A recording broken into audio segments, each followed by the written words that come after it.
মান্ডা বিখ্যাত। আমরা যে মান্ডা সার্চে যাচ্ছি, এরকম প্রাচীন জায়গা, বহুত প্রাচীন জায়গা মান্ডা। আমরা তো আর ঢুকবো না, আমাদের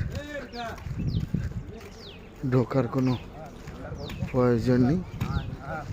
আমাদের মান্ডা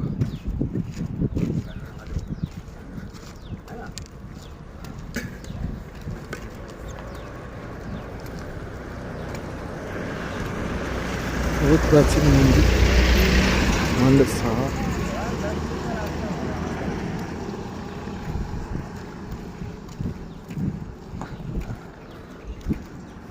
बहुत प्राचीन, प्रचुर प्राचीन शहर मांडा। আমাকে এখানকার মন্ত্রী যে বলছিল বহুত বড় বড় ফিল্ম শুটিং এখানেই হয়। এখানে বড় বড় ফিল্ম স্টাররাও আসে। লোকে মানে বলছি এরা কথাটা এরকমই বলছে, লোকে লাখ লাখ টাকা খরচা করে আসে দেখতে, আর আমরা পায়ে হেঁটে যাচ্ছি দেখবো না? কিন্তু কিছু করার নেই। আমরা মায়ের ছেলে, মায়ের নাম স্মরণ করতে করতে যাচ্ছি।